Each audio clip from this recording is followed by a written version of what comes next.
Hi friends! Today we're diving into Lisa Eldridge, the foundation. This just arrived in the mail. We will cover the foundation details, packaging. I also bought more swatch cards to do another swatch demo if you are still deciding on your shade. But if it's your first time here, hi, I'm Alicia. Thank you so much for clicking on my video, and if you are returning, well, thank you for visiting me again. KINKYSWEAT stands for my kinky hair and sweat life. I'm a fitness professional who loves things, all movement and beauty. If you want to check out what I do in between the makeup, so you can head over to my Instagram. If you want to check out what's going on in my virtual classes, well, please sign up for my newsletter down below. Timestamps will be down below if you want to head over straight to the foundation demo and skip over the swatching. Okay, I already decided on my shade from receiving the first set of swatch samples in my lipstick haul. I decided on shade 22 and I kept on going back and forth, and I think 22 is my shade, as I tried 23 and 21 and decided that 22 is my best match, as I do want to swatch the different shades again on me if you are still deciding your color, because I know it quite difficult when deciding online and not being there in person. I would highly recommend that you watch two of Lisa's videos. The first one where she goes over how to swatch and how to use her sample cards in deciding which shade is best for you, and the second video covering the foundation itself, the inspo behind the formula, behind the bottle design, and everything that pertains to the product. I ordered one shade because this does retail for $61, but I'll get into that in a moment, as well as the Seamless Blend makeup brush. I couldn't stay away from Lisa's brush because I often admire, or often, all the time, her brush choices during her makeup tutorials, and if she's making her own brush, then I'm getting it. Again, I would highly recommend that you watch Lisa's video about how she came to create her foundation, but it's quite a compelling story as a makeup artist who not only was involved with several other brands' product development and being a creative director for those brands, in conjunction with her own experience in working with celebrities and different clients, and wanting that one foundation that does it all for her, does not oxidize once you apply it several hours after, that stays put but still looks skin-like in finish, that's water-based, that looks 100 times better than how you first applied it, no color change, no flashback. This is quite a hefty wish list for foundation, right? And tough to find those specific characteristics with a foundation already on the market. And even myself, having to cocktail the different products I have, sometimes you just gotta do it yourself. And that's what Lisa decided to embark on. And this journey started around 2012, 2013, where from a red carpet job she was on, was inspired to create her own foundation because the foundation she used that night changed completely, and it just made her crazy with stress. The fact that it looked fine 1 minute and an hour after completely different, and when your client is being photographed, high profile, your name is on that face. So I could only imagine how that motivated Lisa thereafter to just create her own foundation that she has total control over and knows the outcome of it when she applies it on her clients. My third eye is looking at you, you know, good vibes, good vibes. And it is 2021, almost 2022, so on and off, this was almost a decade in the making. No pressure. Now, going into the actual foundation, first of all, this box is beautiful. It could be impractical to some. I totally understand that. But Lisa puts great thought into every part of her product development, from packaging to the actual formula. This retails for $61. And again, we'll go further into why it's that expensive. A suggested shelf life of 12 months, 30 milliliters or 1 fluid ounce of product, which is the typical amount found in a foundation product. And it is made in, say it with me now, Italy. This intelligently formulated self-setting foundation blends effortlessly to smooth and unify skin with a natural-looking, soft, focused finish. The skin-friendly formula gives customizable coverage that fuses seamlessly with your skin. Start with a little and build to your desired level of enhanced perfection. 40 shades in all. Not a bad start for a foundation debut and for a smaller brand like Lisa. I'm hyped for it. I'm overly excited for it, or was, when I had found out she was developing a foundation, because to receive a foundation from a makeup artist of her caliber and with her breadth of knowledge, not just from her own experience, but the fact that she's a freaking makeup historian, okay? The heavy research that she undergoes and her vast vintage makeup collection. So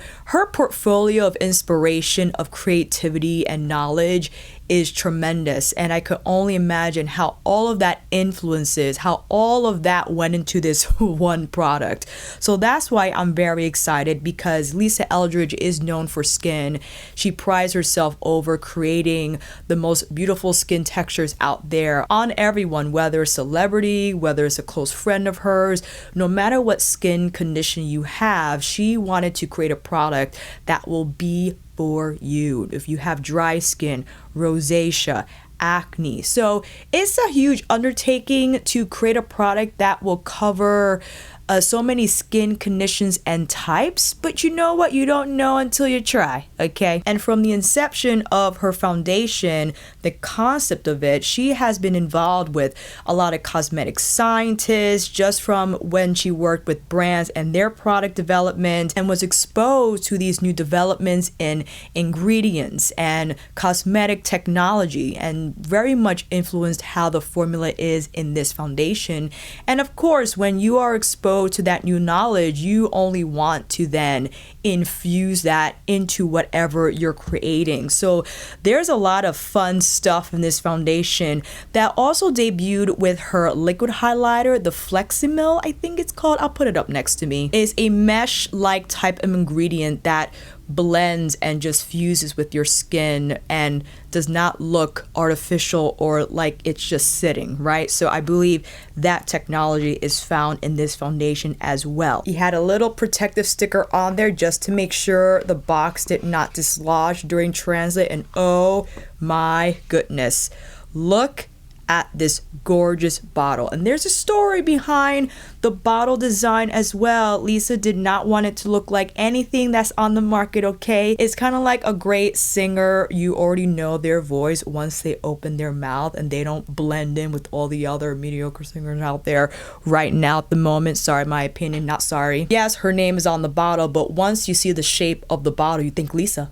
That's Lisa's foundation. In addition to the bottle design being intentional, this was made in a glass factory from northern France. Therefore, this is a custom design for Lisa, and she also mentioned how she is inspired by modern sculpture, specifically Brancusi, and shame on me for not knowing who that was and taking art history. I'm sorry, everyone. Constantine Brancusi was a Romanian sculptor recognized for his work in modern sculpture. And going through his different works of art, when I encountered the Sleeping Muse, and when Lisa explained how one side of the foundation bottle is flat and it's made to lay on your hand or whatever surface you choose to lay it on, it looks exactly like the Sleeping Muse, or it reminded me of that sculpture piece. So I was like, oh, that's a nice through line, Lisa. So that is why she went extra with the bottle design. You have the card here explaining some noteworthy ingredients, which includes the Phil Mixel. This is what I tried to say earlier. This is what's found in her liquid highlighter, as well as Nasturtium. Try that again, friend. Nasturtium extract, green tea extract, and bamboo stem extract. If you want all the ingredients, you can find them here behind the sample card. The top 5 is water, dimethicone, methyl, trimethicone, and here we go, trimethacrylsiloxate. I don't have a problem with silicones whatsoever, and given the fact that Lisa has been exposed to several ingredients throughout the years and working with the cosmetic chemist, I'm sure she decided on these ingredients for a reason, because they were going to yield the best result for what she wanted to create. Again, this is shade 22. The bottle design is exquisite. The brushed gold cap, the frosted glass design, again flat on one side. So again, you could either keep the base of the box, prop it in its velvet lined base, and just have it hang out on your vanity, just boop, boop, boop. Or you can lay it flat. It will not roll off because again, it has the flat side here to remain. And this product is permanent. So if your specific shade is out of stock, it will be in stock again, and it's not limited edition. So don't feel like you have to be in a rush to buy this. I still wanted to grab medium set 1 and 2. So why don't we get into the swatch sampling? And that means you gotta come in a little closer. This time I'm gonna keep them all intact because I made the mistake of taking them out. So I have all these little squares just like out and about. We have 17, that's medium with golden olive undertones. And Lisa highly suggested that we take it from face to neck because you want an ideal shade with an ideal undertone for you that's going to pull together the shades that exist very differently on face and neck. Now, once I apply this, it looks light on the application, but it looks like it meshes well with my neck. But it looks a little, it goes neutral on me, yeah? It's very hard to tell. That's why it's important to do this, fam. Shade number 18 is medium with golden undertones. I'm gonna pull it from,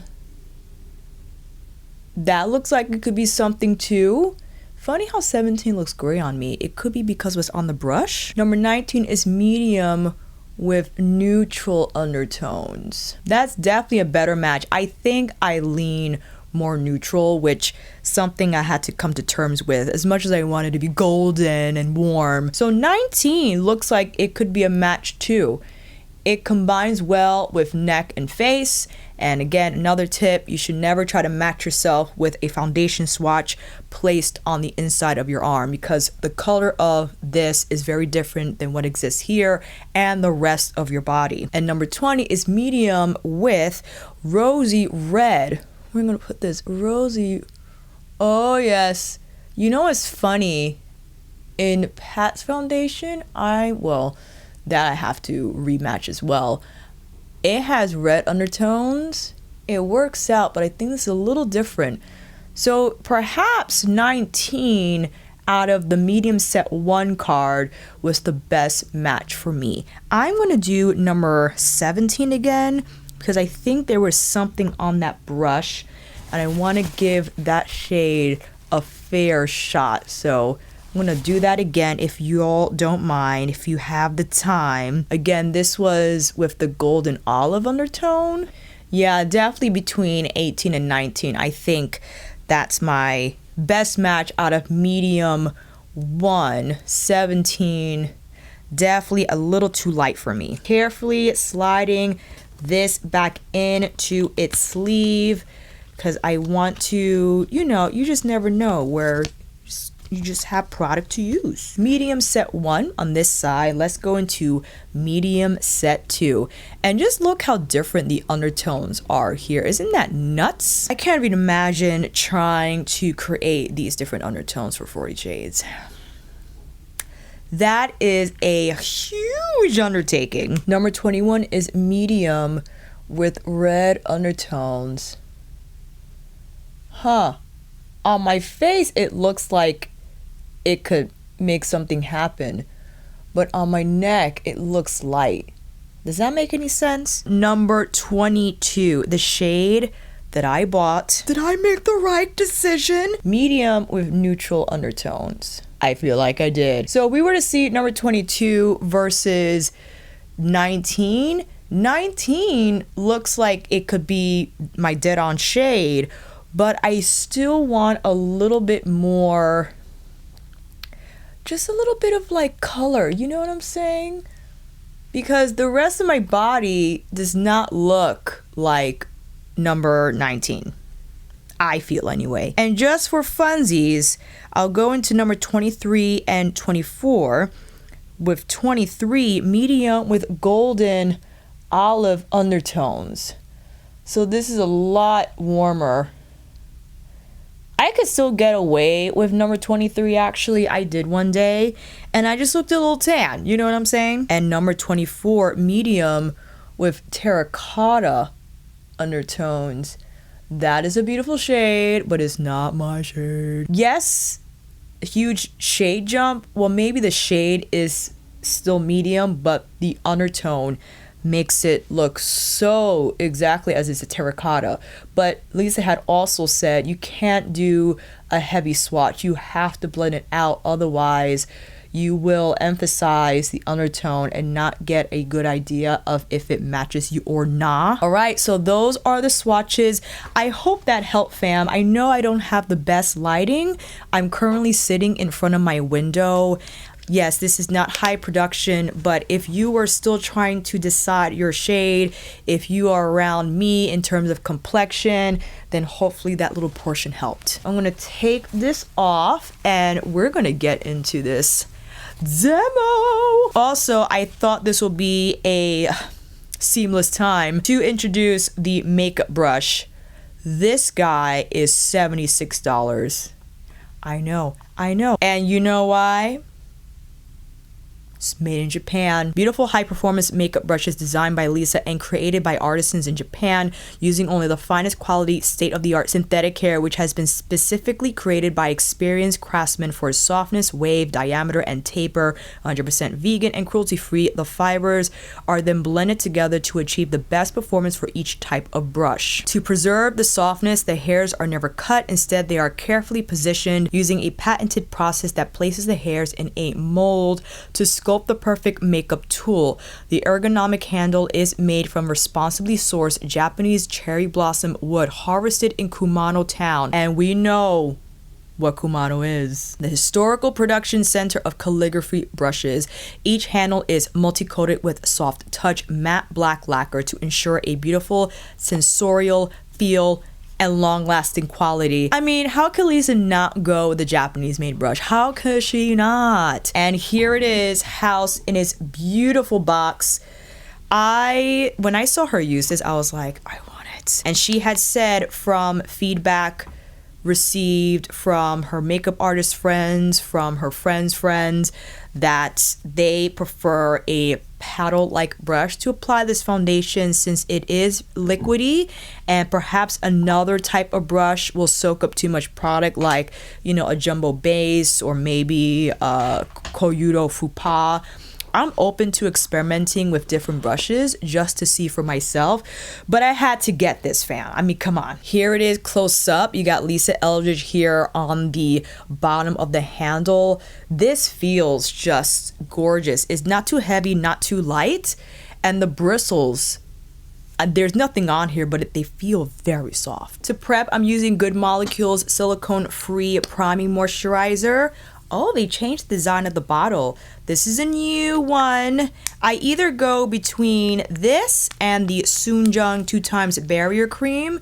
However, I do feel the Good Molecules is just lovely. The Soonjung as well, but the Soonjung can be a little emollient. However, I would like to apply Lisa's foundation on top of that just to see. But since I use my Bioderma to remove the swatches, I didn't want to leave my skin without anything, you know what I'm saying? All right, what do? We gotta put our samples away, okay? I learned my lesson from the first video to not separate these little cues, but to keep them together like brand new. Here we go into the demo.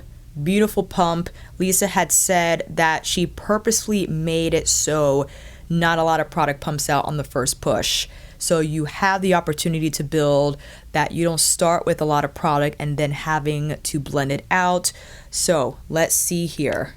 Going in with pump number 1, and that is what spits out. I will first apply this on the skin using my fingers. And here we go. Let's paint it on. Now, this is not a first impressions, as I did use the sample for a few days after I received my haul in the mail. So it does add color to my face.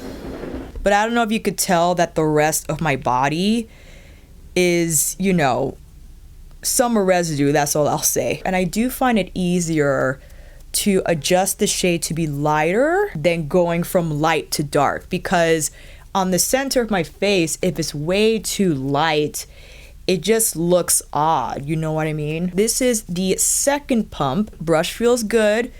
It feels like it's not picking up all the product and it pretty much stays on my skin. I'm going in with the third pump, but I'm not using all of it. I'm placing the foundation where I need more coverage, and that is around my jaw area here, you know, to tackle my blemishes, especially here that they sit closer to my mouth. And despite the brush's size, I feel you can get the blend on pretty quickly. And I think also small enough to pinpoint smaller portions that need the extra coverage and appreciate a paddle shape as you can see can get around the brows rather easily. Crucial if you're one to do your brows before foundation so you don't mess up your work. Great to get around the nostrils, and if you have to clean up around the lipstick, if you're removing and applying and need to make those cleanup and gotta clean up, then the brush design is great for that. Here is how the foundation looks, and my observations remain the same. It's not super dewy, it's not super matte. Lisa refers to this as satin matte, if you will. Very skin-like in finish. It's self-setting. You don't have to use a powder, or it's formulated that you don't have to go in with the powder, but you most certainly can if you wish to. You know what? I like it. I like it. I'm curious now, after I did, after I did my swatches, how 19 will look. I know, can you believe it? When I was out and about, it didn't look like it was terribly warm. And again, if I have to just use my concealer to adjust the shade a little bit, I can. I have my RCMA Shinto palette, so not all is lost, you know what I'm saying? But the curiosity in me just will not let me go without applying 19. All right, let's try this again. I'm wiping the brush so that whatever leftover 22 on there will not influence how 19 looks. So this is 19. Just dipping in, and in the same fashion, again starting very little and then building up from there. 19 is my shade. Isn't it crazy how that day when I tried number 22, it just looked like it meshed beautifully well.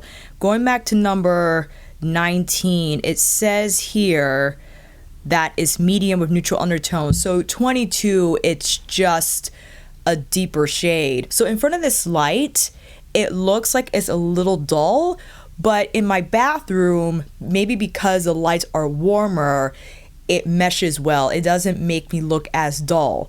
But when I go to the bathroom with 22, it looks like I went tanning, which, you know, is fine.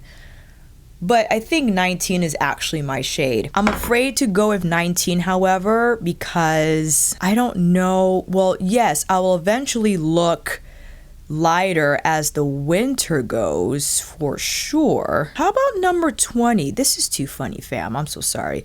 No, with the medium and red, this is 22. It's 22 over 19. You know what? In case if I ever feel inspired to self-tan over the winter, because again, you could always adjust from darker to lighter, but from lighter to darker, I think it's just, for me, it's just trickier to go from lighter to darker, you know what I mean? Because I don't mind always looking a little more tan. Here's the reason why I'm gonna keep 22. I know ideally Lisa would like me to just use her foundation. It's meant to be used solo. I'm just applying a little concealer so I don't look dead in the eyes and lively on the rest of my face. But I do have lighter foundations to mix this with if I have to. So that's why I'm going to keep it, because I still have other foundations that I would love to use, that I still enjoy using. So perhaps this will be a great opportunity then to use them more often, since now I have a shade that can help balance out 22 a little bit so it doesn't look like super tan because I do enjoy how 22 looks. Okay, so I'm not returning this. You can technically return this. It's on the returns policy page if it's lightly used. So if you feel strongly about switching your shade, then they can make that happen. You do have to cover the return shipping. So that is the unfortunate part of it. In terms of how it looks and how it dries down, I enjoy it. And this is a great time to put it through another test run because I do have to teach class. On my way there, I have to take the train, so the mask will be on. I will be training before I teach, so my skin will then undergo several conditions that will challenge the foundation's wear, and I will make note of any changes that occur in terms of color, of texture. Okay, we are done.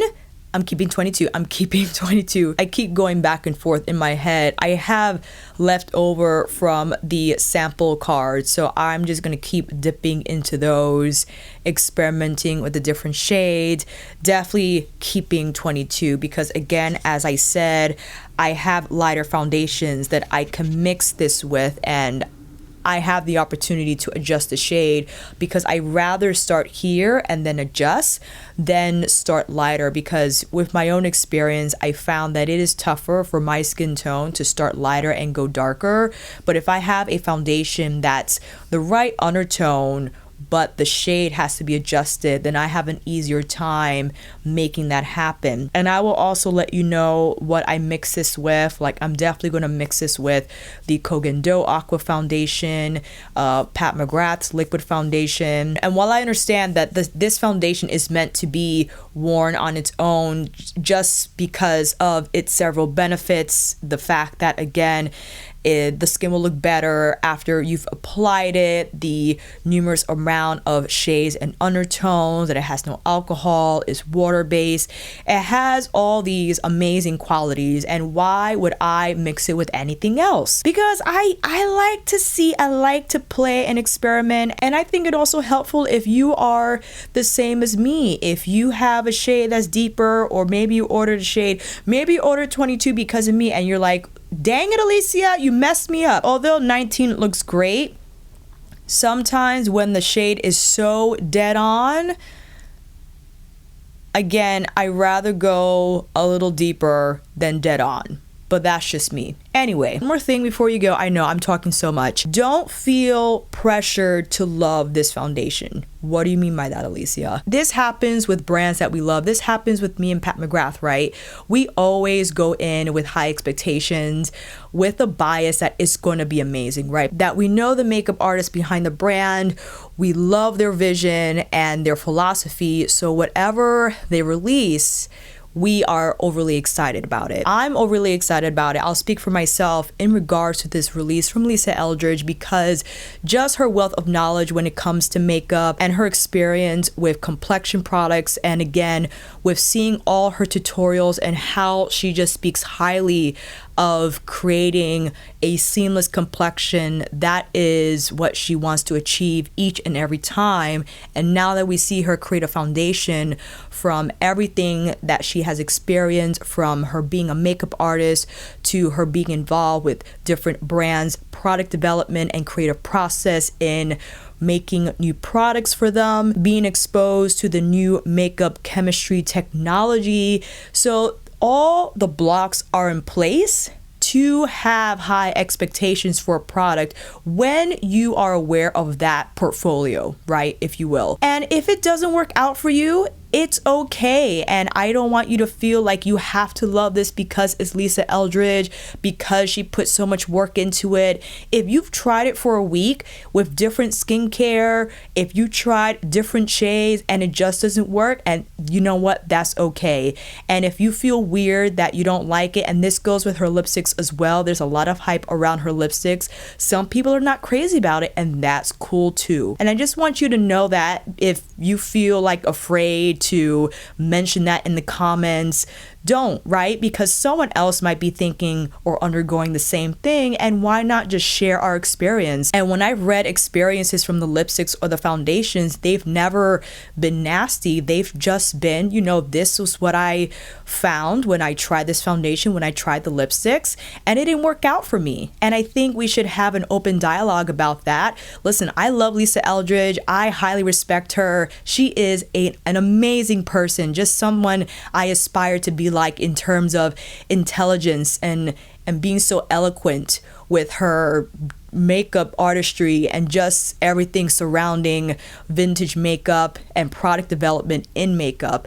You're not always going to make everyone happy, and those people who have not had a great experience with her products, it's almost like I'm sure they feel guilty, like, but this is a Lisa Eldridge product. How come my life is not changed? It sometimes won't be, it sometimes will. And you know what? I think we should all just share our experiences, whether they're great, whether they're okay, whether they're disappointing, because when it comes to foundation, the spectrum is so broad in regards to experience, what people expect from a foundation product, the different skin conditions out there, the different climate conditions and work conditions. Like it's so nuanced, basically is what I'm saying. So share your experiences down below. If you have it, if you love it, if you don't love it, your shade matching debauchery that you had to undergo like me, and all that good stuff, fam. I will see you down in the comments, and until then, that is a wrap. Thank you so much for watching. I hope this video helped, and if you like this video, please give it a thumbs up and maybe consider subscribing to my channel. And until then, I will see you in here again with another review, tutorial, foundation swatching extravaganza, monthly favorites, or vlog. Take care, and I will see you again soon.